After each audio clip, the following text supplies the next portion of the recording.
Tien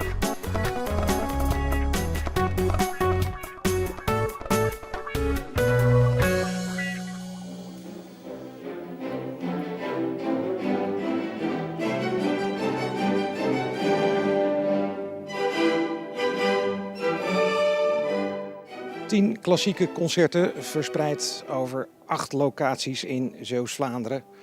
En zo'n 367 topmuzikanten die het 8000 bezoekers naar de zin maken. Dat is de statistiek die hoort bij het festival van Zeeuws-Vlaanderen. En dat festival wordt afgesloten in het Scheldetheater in Terneuzen. En dat gebeurt met een concert van de Bochumer Symfoniker.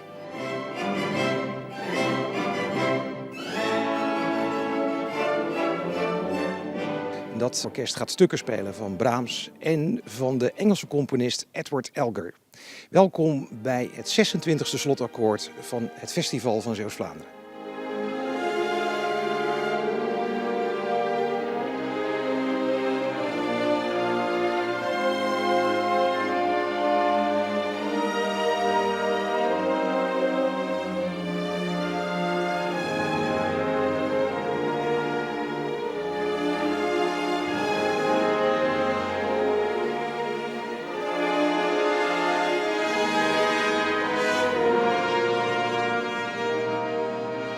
Jij bent vanavond gastdirigent. In hoeverre is dat lastiger dan voor je eigen orkest te staan, Sinfonia Rotterdam? Het is niet lastiger, het is anders. Voor je eigen orkest werk je op een andere manier, omdat we zijn elkaar gewend. We werken regelmatig samen.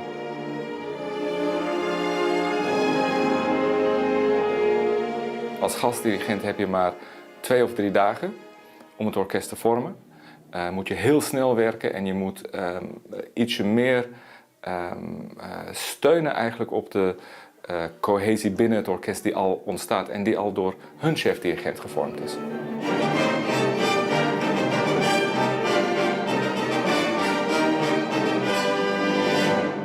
Waar zit nou exact die charme van dat Festival van Zeeuws-Vlaanderen? Hoe zou u dat zelf willen omschrijven? Ja, dat is eigenlijk ook dat is wel een goede vraag. Maar ik zeg de openheid misschien, of de laagdrempeligheid. En mensen, kom gewoon genieten. Kom ontdekken hoe modern klassiek kan zijn. Dat klinkt een beetje overdreven, maar daar zit er toch veel in. En dan ook klassiek in eigen buurt. Meneer, wat verwacht u van vanavond? Ik verwacht dat er weer een hele mooie avond geworden, net als alle andere avonden. We zijn verschillende keren naar geweest. We hebben echt genoten. Omroep Zeeland? Omroep Zeeland. Ja. En Omroep Zeeland wil graag weten wat u ervan verwacht vanavond. Nou, ik verwacht er best veel van. Als ik kijk naar de beschrijvingen vooraf en de andere recensies, denk ik dat we een hele mooie uitzending tegemoet kunnen zien. Romantisch. Veel concert, hè? Dus ja, ik hoop heel romantisch. Brahms en? Oh, dat ik dat niet weet. Ik heb alleen Brahms onthouden. Dit is de 4e keer dat we gaan. 4e avond. Ieder jaar? Ieder jaar, ja. En dan met meerdere mensen. Dus geniet je met elkaar. Oh, Edvard Grieg. Of niet? Nee. Nee. Ik kan... Edward? Ja, daarom denk ik aan Grieg. Elgar. Elgar, ja. Engelse componist? Dat wist ik niet.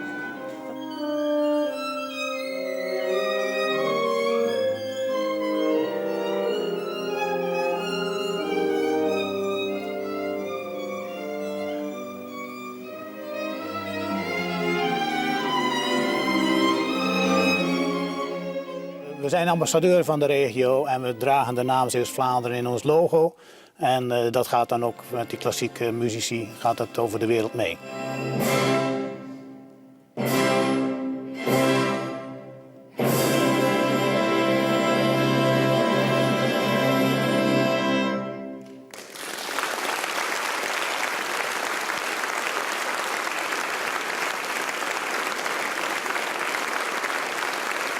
Ik vond het geweldig. Ik ben er helemaal stil van. Super, wat een kwaliteit in Zeeuws-Vlaanderen om trots op te zijn. We moeten trots zijn op dit soort verworvenheden eigenlijk, hè, in deze tijd van bezuiniging. Want dat zal niet altijd even makkelijk zijn.